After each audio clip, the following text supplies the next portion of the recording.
The trial of Adam Montgomery set to begin February 6th of 2024. The charges against him: murder for his daughter, Harmony Montgomery. No body ever discovered, but the evidence is very, very much mounting against him. More than 200 individuals on the potential witness list, including Harmony's stepmother, Kayla Montgomery, who is expected to be a key witness in this case. Adam still very much denying that he had anything to do with the disappearance of his daughter, Harmony Montgomery. Here to discuss this case with me, Shavaun Scott, psychotherapist and author. Shavaun, this is one of those cases you just almost feel dirty even looking at this character of Adam Montgomery, because he's just so cringeworthy. And when you understand what he likely did, innocent till proven guilty, it just absolutely breaks your heart.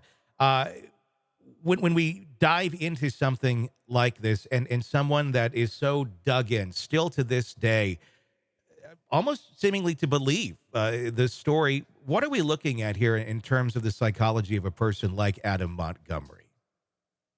This is a person, we see these awful child abuse cases, and there's no way to describe it other than there's sadism involved. A lot of it seems premeditated. It's cruel, it's violent, it's just, when directed at a child in particular, yes, it makes us all sick to our stomach. And I don't know any other way to look at a person like this other than they are psychopathic and sadistic, and they don't see other people as human beings. They act out their rage on them at will, on a whim.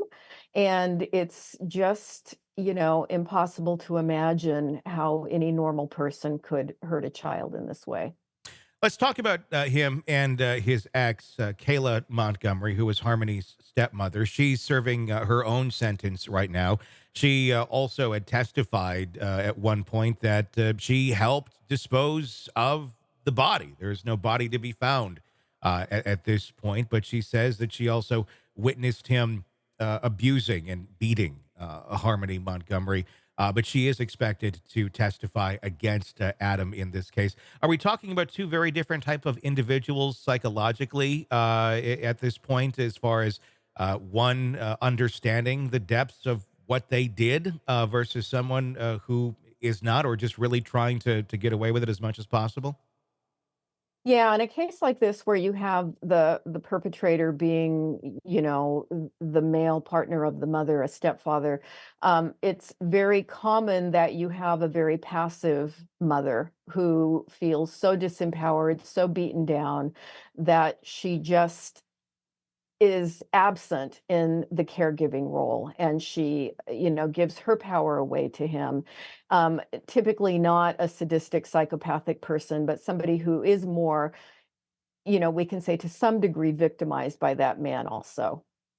When we're talking about the upcoming case, there is no body to be found. How much do you think that weighs today on a trial? I mean, years ago, it was a very big influencer, and if it's going to be found innocent or guilty today, with the amount of evidence and things that we have to go on, how much do you think not actually having Harmony's body is going to play on the decision of guilt or innocence against Adam Montgomery?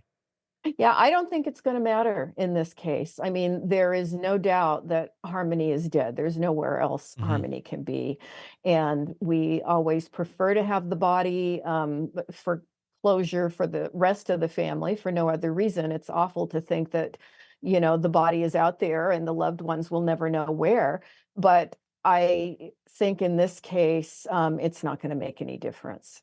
It's going to be a interesting one to watch. Feels very open and shut, but nothing's open and shut until it's completely done. February 6th, the date for that trial. Hey, it's Tony Brueski. If you like the podcast, be sure to like, subscribe, and press that bell so you don't miss any of our updates on the cases we're following for you right here at the Hidden Killers podcast from True Crime Today. And thanks